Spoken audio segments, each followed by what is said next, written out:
The day I turned 18, my entire world turned to ash, not figuratively, but literally. My father, Arthur Reynolds, a man who obsessed over legacy and control, didn't give me a key to a new car or a deposit for college. He handed me an eviction notice and a note. The note was simple and devastating. You are no longer a child, and you are no longer my responsibility. The house, the business, the name, it all belongs to your sister, Clara. Find your own way. I was left standing on the curb with 2 duffel bags, a cheap laptop, and exactly $400 to my name. It was brutal, calculated abandonment designed to crush me and force me to beg. But here's the twist. 2 months later, while dumpster diving for parts behind an abandoned body shop, I found a rusted-out shell of a car, a vintage shell with a weirdly intricate, hidden compartment. Inside that compartment wasn't gold or cash, but something far more valuable, a complex, coded set of documents that detailed my father's entire, secret life. A parallel financial empire he thought he'd hidden from the world. He abandoned me to poverty. I found the key to his entire fortune. The core conflict isn't about the money.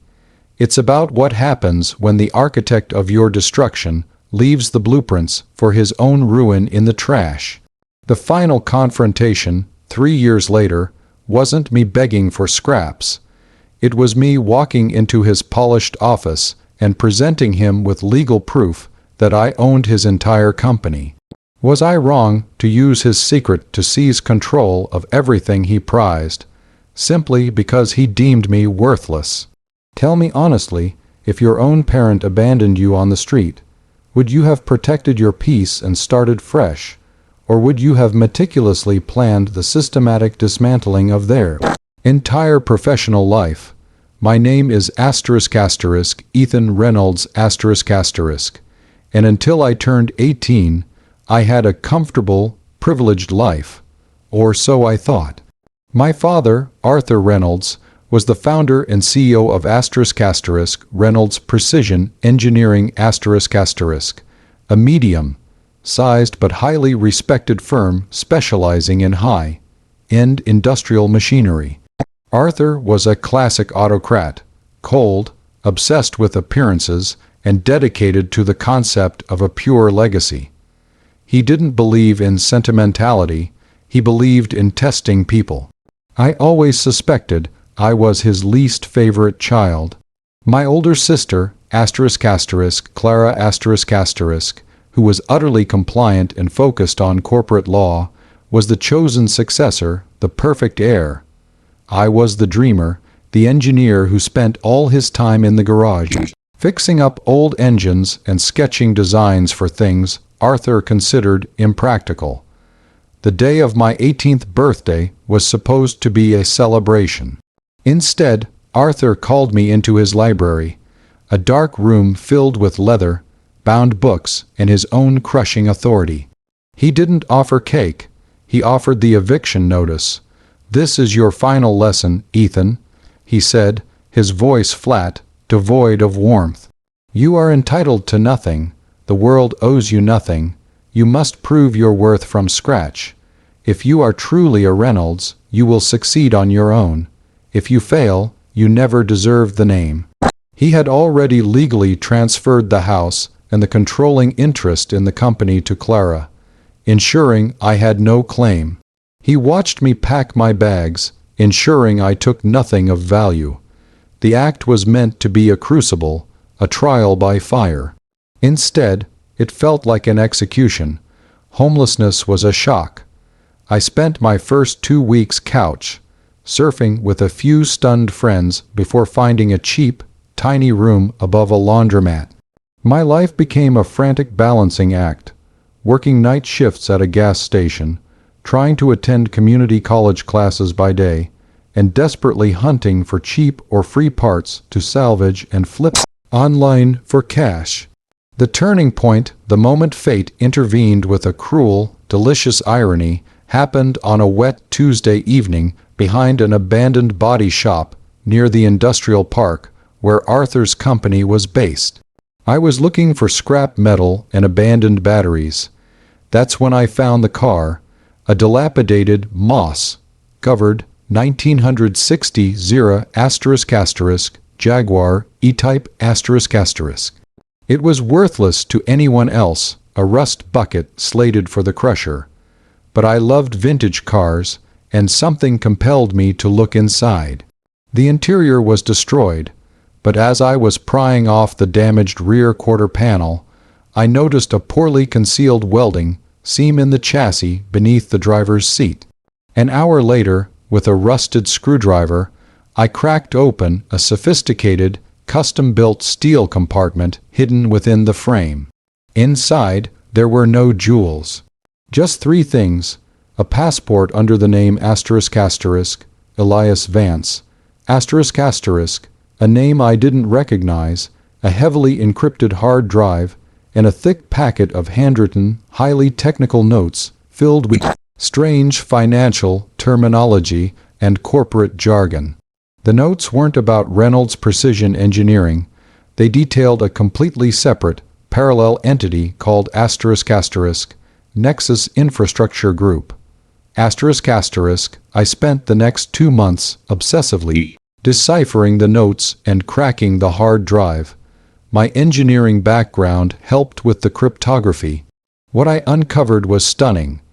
Arthur Reynolds had been running a massive, illegal shadow company for over 20 years, Nexus Infrastructure Group. Nexus wasn't in engineering. It was in high-risk, lucrative infrastructure investment and logistics, primarily in South America and Eastern Europe, completely off the books.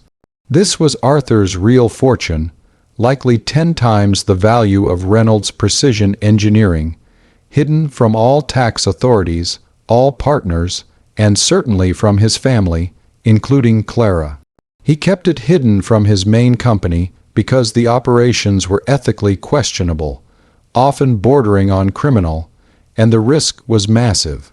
The Jaguar, I realized, must have been his personal dead drop, his safe deposit box for his alter ego, Elias Vance. Why it was abandoned, I couldn't guess, but I assumed he thought it had been crushed years ago, or perhaps he had a close call and never recovered it. My perspective shifted instantly. I wasn't just a discarded son. I was the unexpected inheritor of his greatest secret. He had abandoned me with nothing, but in doing so, he had accidentally given me the keys to everything he truly cared about. I stopped going to community college. I dedicated myself entirely to Nexus. I found a way to access the funds through offshore accounts detailed in the hard drive, giving me immediate, untraceable capital. I knew I couldn't run the operation ethically, so I didn't. Instead, I hired a brilliant, discreet team of financial and legal specialists, people who understood global shell corporations and complex asset acquisition. My goal was simple: use the money to dismantle Nexus legally, clean up the assets, and then use the clean fortune to execute the final, perfect revenge. For 3 years, I worked in complete secrecy. I created a new identity, Ethan Vance ***, playing off the alias he'd used, and started quietly investing Nexus's now clean cash into legitimate ventures. I specialized in acquiring companies that were direct competitors to Reynolds Precision Engineering companies that Clara, the perfect heir, was struggling to manage or beat. My sister was a capable lawyer, but she lacked the operational foresight and ruthless innovation that the market demanded. Reynolds Precision Engineering, under her conservative leadership, began to stagnate and hemorrhage market share, directly into the hands of my growing, anonymous conglomerate. The final piece of the puzzle came 3 months ago. Reynolds Precision Engineering, desperate to land a massive government contract for new factory automation, needed a specialized component that only one small, private firm manufactured. Kinetic Robotics Clara had been trying to buy Kinetic Robotics for months, but the owner was stubbornly holding out. I bought Kinetic Robotics in 48 hours. I overpaid by 30% and paid in cash through one of my offshore holding companies, placing a direct, insurmountable obstacle in Clara's path. The massive government contract was now impossible for Reynolds Precision Engineering to secure. This was the trigger. Clara, panicking, called an emergency meeting with the board and, desperately, with the owner of the company that was about to ruin them. Me, the anonymous head of the acquiring conglomerate. So that's the situation I was in. I was sitting in the very same conference room where my father used to hold court. A room I hadn't been allowed in since I was a child. Across the table were my father, Arthur, looking aged and furious, and Clara, looking stressed and utterly defeated. They thought I was a foreign, ruthless competitor trying to bleed them dry.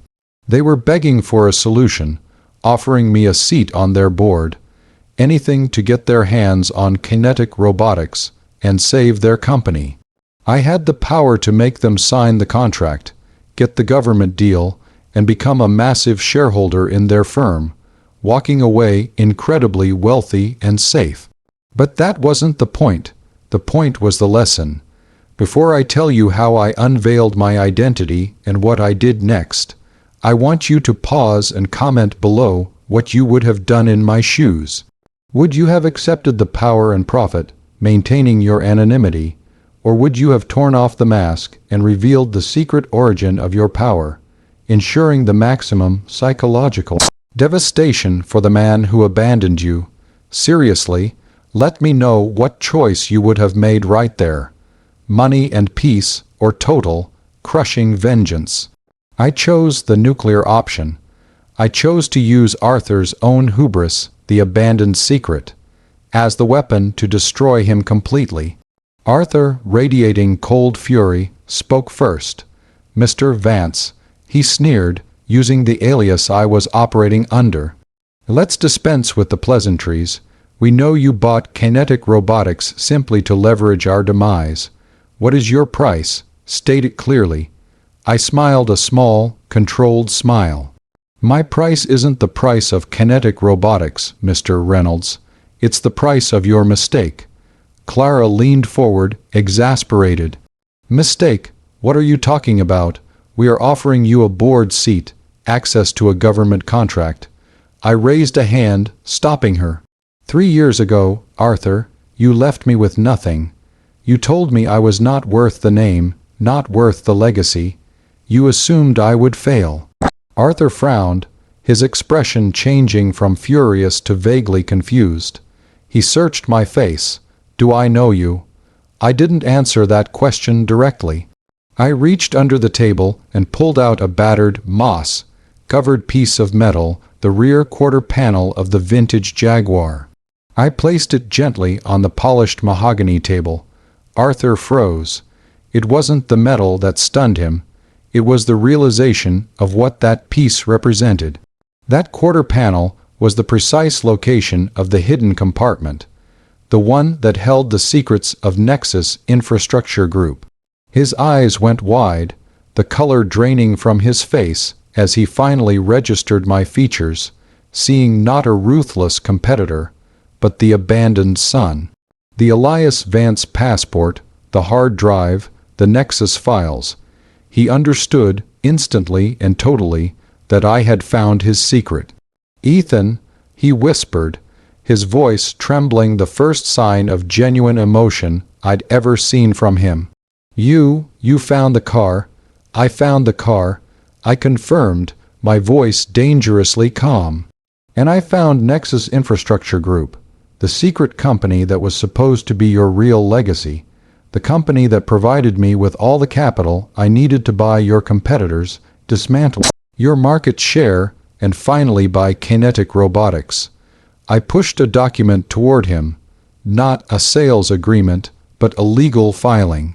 As you know, Nexus Infrastructure Group's operations were highly volatile and ethically complex. They needed capital, but they also needed an exit. They were bought out 3 years ago by a clean conglomerate. I was the principal of that conglomerate. I legally secured, cleaned, and liquidated all Nexus assets, generating a fortune 10 times the size of your stagnant company. I then presented the second, more painful document. It was a hostile takeover offer for Reynolds Precision Engineering offering to buy the company at an inflated valuation, saving the employees, but under one condition: the immediate removal of Arthur and Clara from all executive and board positions. You left me with $400 and a lesson in poverty. I stated, standing up, towering over the mahogany table, just as he had towered over me in the library. I used the blueprint to your real empire, the one you hid even from Clara, to build my own. Your price for abandoning me is the total, unrecoverable loss of your legacy. Clara burst into tears, realizing the depth of her father's betrayal and the scope of my power. Arthur, the powerful autocrat, just sat there, utterly shattered, his eyes locked on the rusted piece of the Jaguar, the evidence of his own carelessness. He had tested me with poverty, but his true weakness was his own paranoia, and the secret he couldn't let go of. I walked out, leaving the takeover offer and the rusted panel on the table. He signed the papers 3 days later, the board forcing his hand to save the company and the jobs.